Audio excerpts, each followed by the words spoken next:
गुरु ब्रह्मा गुरु विष्णु गुरुदेव महेश्वर गुरु साक्षात परम ब्रह्म तस्मै श्री गुरुवे नमः। नमस्कार, आपका दिन शुभ हो। मुझे आशा है कि आप लोग जो हमारे मुक्ति चैनल पे जिसका शीर्षक ही है शांति से शांति की ओर के 2 एपिसोड आप लोगों ने देखा होगा और धीरे धीरे आप लोग ध्यान की ओर अग्रसर होंगे और कहीं न कहीं आपको न्यूनाधिक मात्रा में कहीं न कहीं आपको शांति अवश्य मिल रही होगी। हालांकि ध्यान इतना आसान नहीं है, क्योंकि ध्यान पूरी तरीके से निर्भर करता है मन के ऊपर और मन पर नियंत्रण होना बहुत मुश्किल है। गीता में भगवान कृष्ण ने भी कहा है कि बहुत मुश्किल है मन के ऊपर नियंत्रण करना। इसको बहुत बल देके और बहुत समझ के, बल देके नहीं, क्योंकि बल से तो मन को रोका ही नहीं जा सकता, क्योंकि जैसे ही आप मन को रोकने की कोशिश करेंगे वो और तेजी से भागेगा। जैसे ही आप ध्यान पे बैठते हैं तो मन और तेजी से भागना चालू करता है। तो मन पे नियंत्रण इतना आसान नहीं है। जो मैंने आपको 6 स्टेप बताए थे इसके पहले एपिसोड में, जिससे आपके अंदर सबकॉन्शियस माइंड से जो कचरे भरे पड़े हैं, जो आपके अंदर वासनाएं, धार्मिक इच्छाएं सब भरी पड़ी हैं, जो आपको भय और डिप्रेशन की ओर लेके जा रही हैं, उससे आपको अगर वो कंटिन्यू आप करते रहेंगे तो उससे आपको लाभ अवश्य मिलेगा। जैसे जैसे आप करते जाएंगे धीरे धीरे ध्यान लगता जाएगा तो आपका मिटते जाएगा। लेकिन ये जो मेरा तीसरा एपिसोड है बहुत आवश्यक और बहुत महत्वपूर्ण है, इसलिए कि इससे न सिर्फ ध्यान लगेगा बल्कि इससे आपके जीवन का जो मुख्य उद्देश्य है वो आपको पता चलेगा। आपको ये पता चलेगा कि मैं कौन हूँ। एक्चुअल सच में तो ये है कि जीवन हमको मिला ही इसलिए है, ये जानने के लिए कि मैं कौन हूँ। हालांकि हम लोग भटक जाते हैं और व्यर्थ की सारी बातों में उलझ जाते हैं, माया हमको उलझाती है और हम ये बिना जाने चले जाते हैं, इस संसार से हमारा विदा हो जाते हैं ये जाने ही कि मैं कौन हूँ। तो इस एपिसोड के माध्यम से हम आपको बताएंगे जो उपनिषदों में लिखा है, गीता में लिखा है, वेदों में लिखा है, और लेकिन शायद हम लोग पढ़ नहीं पाते हैं या समझ नहीं पाते हैं या किसी योग्य गुरु के पास हम नहीं जा पाते हैं जो हमको बताए। तो मैं कौन हूं ये जानना बहुत जरूरी है। जब तक आप ये नहीं जानेंगे कि मैं कौन हूं तब तक आप मन को नहीं समझ पाएंगे, क्योंकि अभी तक तो आपने ये समझा है कि मैं मन हूं। कभी कभी आप समझते हैं कि मैं तन हूं, मैं ये शरीर हूं, लेकिन ऐसा है नहीं। आप कुछ और हैं लेकिन आप जानते नहीं हैं। तो या तो कोई योगी गुरु के पास, अगर सदगुरु के पास जाएंगे तो सदगुरु आपको बता सकता है, या फिर आपको बहुत सारी उपनिषद ज्ञान, हालांकि वो इतना आसान नहीं है कि सब वेदों को पढ़े। जो वेदों का निचोड़ पुराणों में है, पुराणों का निचोड़ उपनिषद में है, उपनिषद का निचोड़ गीता में है। तब अगर ये सब सारी चीजें आप पढ़ते जाएंगे तो आपको पता चलेगा। लेकिन मैं आपको बहुत सारी बातें नहीं बताऊंगा। मैं आपको ये बताऊंगा कि आपको पहली बात तो आप ये जान सकते हैं कि मैं कौन हूँ, और इस माध्यम से आप धीरे धीरे क्रमशः अपने आप तक पहुंच जाएंगे जो आप कौन है, और आपको आत्म साक्षात्कार हो जाएगा, सेल्फ रियलाइजेशन हो जाएगा। एक और एग्जांपल आपको देता हूं कि जैसे मैं अगर आपको ये कहता हूं कि आप कौन हैं, तो आप ये नहीं बता पाते। आप बोलते हैं कि मैं फला हूं, मैं राम हूं, मैं श्याम हूं, ये बताते हैं। तो लेकिन मैं ये पूछता हूं कि ये हाथ किसका है। जैसे मैं कहता हूं ये हाथ किसका है, मैं कहता हूं ये हाथ मेरा है। ये सर किसका है, ये सर मेरा है। ये वस्त्र किसके हैं, ये वस्त्र मेरे हैं। तो ये जो मेरे हैं मतलब मैं, और ये जो वस्त्र है दोनों अलग अलग हो गए। एक मालिक है और एक उसका साधन है। तो ये जो मालिक है ये कौन कह रहा है कि ये हाथ मेरा है, ये सर मेरा है, ये शरीर मेरी है। मतलब कि शरीर और मैं अलग अलग हैं। पहले तो इस बात को समझिए, तंत्र है। जैसे आप समझेंगे आपको धीरे धीरे समझ में आने लगेगा कि मैं कौन हूँ। तो आप इसको उपनिषदों के माध्यम से मैं आपको समझाऊंगा कि आप हैं कौन। ये जो कह रहा है कि मैं मालिकाना हक जता रहा है कि मैं हूं, ये कौन है। ये शरीर तो नहीं है। जैसे मैं कहता हूं ये मेरा मन, मैं कुछ भी करूं। तो ये जो कह रहा है कि मेरा मन, तो ये मन भी किसका है। अभी तक आपको ये लगता है कि मन आपका मालिक है, और सही बात है। आपको अभी अधिकांश लोगों के जीवन में मन ही मालिक होता है। मन जब चाहे आपको क्रोध दिलाता है, मन जब चाहे मोह कराता है, मन जब चाहे आपको वासना के अंदर लेके जाता है। तो मन बहुत ताकतवर है। लेकिन जब ये जान जाएंगे कि मन का मालिक मैं हूं, तब आपका धीरे धीरे आपका जो है वो कमजोर होता जाएगा और आपके बस में होने लगेगा। जब आप चाहेंगे तब क्रोध करेगा, जब चाहेगा तो जो काम चाहेंगे वो करेगा, तब आपका नौकर हो जाएगा। लेकिन अभी तक वो मालिक है, आप नौकर उसके हैं। तो मैं आगे के चरण में आपको बताऊंगा 5 तल इसके भी हैं और धीरे धीरे करके मैं आपको शरीर से लेके उस पांचवें तल तक लेके जाऊंगा, जहां पे आपको अपने अपने आप का साक्षात्कार हो जाएगा। और ये इतना आसान नहीं है, आपको रोज रोज इसमें आपको ध्यान लगाना पड़ेगा। जैसे जैसे आप एक एक चीज से आप गुजरते हुए जाएंगे, एक एक चरण की यात्रा करते हुए जाएंगे, वैसे वैसे आपका मन शांत होने लगेगा। जो अशांति के जीवन आप जी रहे हैं, मन शांत होगा, अध्यात्म में आपका मन लगेगा और आप ये जानने की कोशिश करेंगे मैं कौन हूँ, इस जीवन का उद्देश्य क्या है। तो ये आगे मैं आपको बताता हूँ। अब जैसा कि आपने सुना होगा उपनिषदों में, अगर जो लोगों ने उपनिषद पढ़ा है उसमें सुना होगा कि जो हम हैं, जो ये शरीर, तो ये शरीर भी 5 चीजों से बना है, पृथ्वी, जल, अग्नि, आकाश और वायु। लेकिन ये शरीर हम नहीं है, ये हम, हमारा जो अस्तित्व है ये भी 5 चीजों से बना हुआ है। अब ये 5 चीज क्या है? जैसे उपनिषद में कहा जाता है अन्नमय कोश, प्राणमय कोश, मनोमय कोश, विज्ञानमय कोश और आनंदमय कोश। तो ये तो, लेकिन आप इसका मैं सरल हिंदी में अगर समझाऊं तो सबसे पहले आती है, आप इस पे ध्यान से सुनिए। आपको करना ये है कि मेरी बातों को सुन के आपको आंखें बंद करके डेली इन चीजों पे आपको ध्यान लगाना है और एक एक सतह आपको नीचे उतरते हुए जाना है। एक समझ लीजिए कि एक तल है, एक सीढ़ी है, सीढ़ी से आपको नीचे उतरते हुए जाना है। आप आंखें बंद कर लीजिए और आप 2-3 बार गहरी सांसें लेके आप ये सोचिए कि जो पहला तल है, जो अन्नमय कोश जिसको उपनिषदों में कहा गया है, वो है आपकी शरीर। ये आपकी शरीर पहला तल है जिससे आप बने हुए हैं।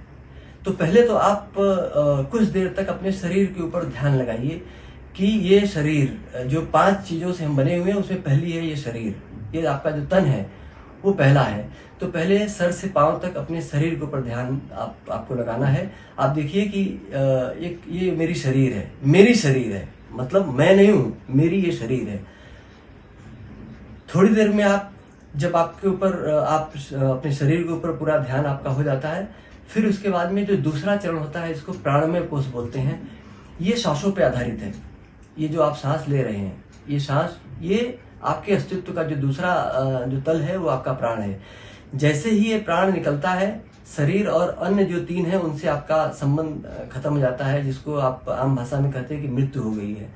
तो जब तक प्राण है तब तक आप हैं।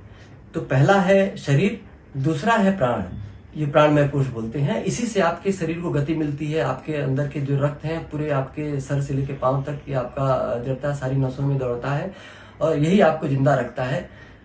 और कुछ देर आप अपने प्राणों के ऊपर ध्यान लगाइए। जैसा कि मैंने पहले बोला कि प्राणायाम में ज्यादातर लोग करते भी हैं कि अपने सांसों के ऊपर ध्यान लगाते हैं।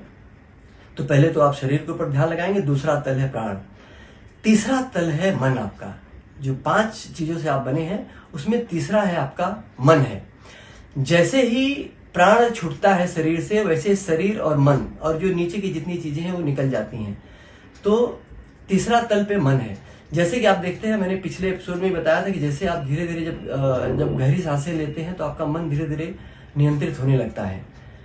तो शरीर के ऊपर आपने ध्यान कर लिया, दूसरा फिर आपने प्राणों के ऊपर ध्यान कर लिया, अपने श्वासों के ऊपर। आप जो सांस अंदर जाती हुई सांसें हैं, बाहर आती हुई सांसें हैं, आप उसको आप ध्यान से देखिए कि मैं तब तक हूं जब तक मेरी सांसें हैं। तीसरी चीज है आपका मन। आपको साक्षी भाव से अपने मन के ऊपर देखना है कि ये मन मैं नहीं हूं। जैसे ये तन भी मैं नहीं हूं, मैं प्राण भी नहीं हूं, उसी तरीके से मन भी मैं नहीं हूं। मन मेरा सिर्फ एक भाग है। और आपको साक्षी भाव से बड़े ध्यान पूर्वक आपको देखना है। मन जहां पे जाता है आप उसको देखने दीजिए। जैसे जैसे मैंने आपको बताया कि जैसे मन कभी समाप्त नहीं किया जा सकता, मन को रोका नहीं जा सकता, लेकिन मन को जब आप समझने लगते हैं तो मन धीरे धीरे शांत होने लगता है। मन को सिर्फ समझ के उसको रोका जा सकता है या उसका वेग को कम किया जा सकता है, उसको नियंत्रित किया जा सकता है। तो आपको तीसरे चरण में, तीसरे तल में आपको आपके मन के ऊपर ध्यान लगाना है। मन को ध्यान से देखिए। आप अब ऐसे बैठे रहिए, ध्यान मुद्रा में बैठे रहिए, आंखें बंद किए रहिए और आंखें बंद करके देखिए कि मन आपका कहाँ जा रहा है। आपने तन के ऊपर ध्यान लगाया, फिर प्राणों के ऊपर ध्यान लगाया, अब आप अपने मन के ऊपर ध्यान लगा रहे हैं। तो तीसरा आपका जो भाग है वो है मन। कुछ देर आप मन के ऊपर ध्यान लगाइए, क्योंकि सबसे अधिक आपको ध्यान उसी के ऊपर लगाना। अगर एक बार मन आपके नियंत्रण में आ गया तो आपको ये जानकारी होने में जरा भी समय नहीं लगेगा कि आप कौन हैं। तो मन के ऊपर आपने कुछ देर ध्यान लगा लिया। अब आपको जो चौथा चरण है, जो चौथा तल है, वो है आपकी बुद्धि।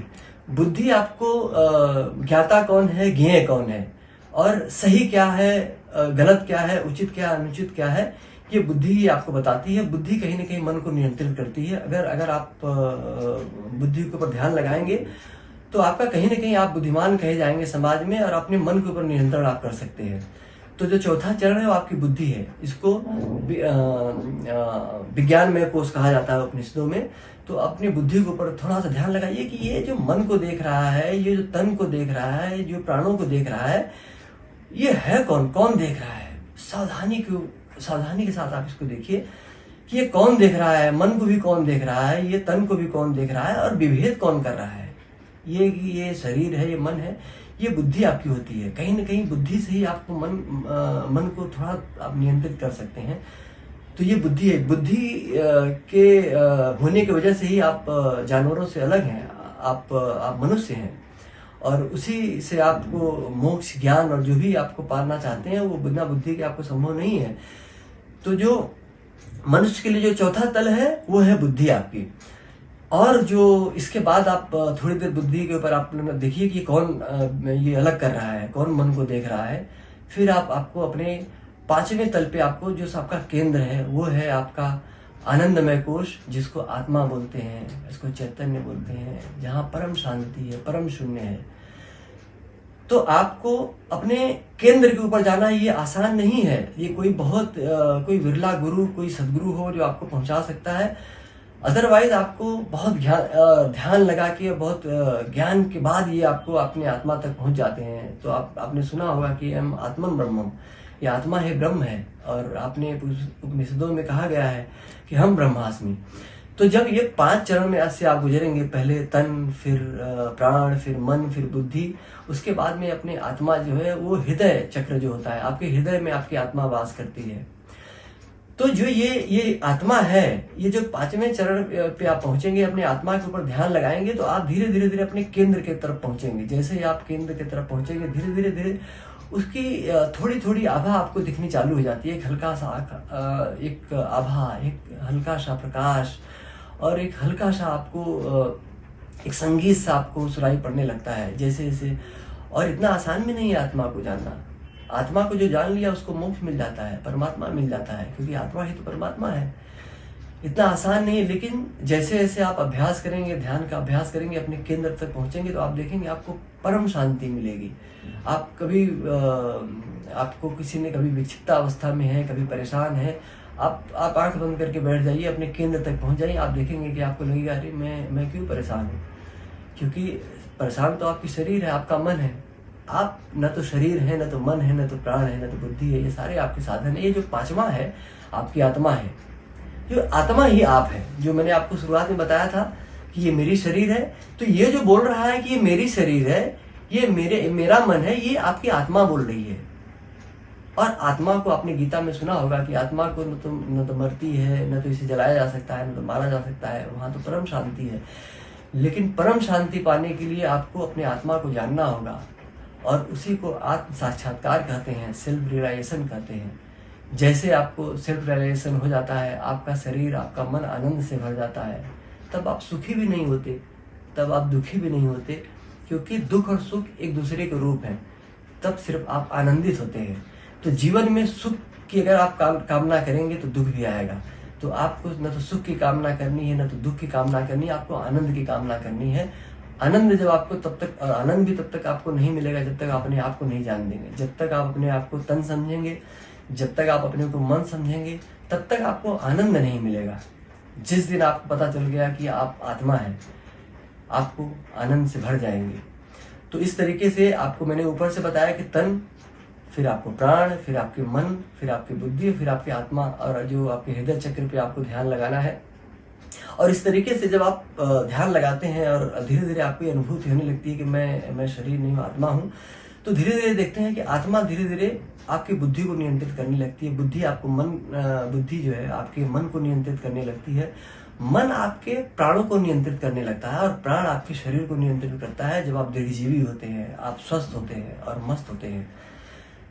तो ये जो 5 चरण के मैंने आपको ध्यान बताए हैं, आप लोग इसको डेली अपने जीवन में लाइए, सुबह शाम करिए। जब भी आपको जब आप काम से रिक्त होते हैं, जब आपको काम नहीं है, आप जरूर करिए, क्योंकि जिस दिन आपने ये जान लिया आप जो है आनंद से भर जाएंगे और फिर आपको किसी और चीज की कामना नहीं होगी। जो मिलना होगा अपने आप आने लगेगा, सुख की वर्षा होगी, आनंद की वर्षा होगी और आप पूरी तरीके से शांत हो जाएंगे। जब पूरी तरीके से शांत हो जाएंगे तो समझ लीजिए, जैसे बोलते हैं ना कि अमन चैन।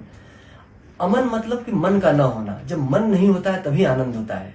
बिना अमन हुए आपको ना तो चैन आने वाला है, ना तो आनंद आने वाला है।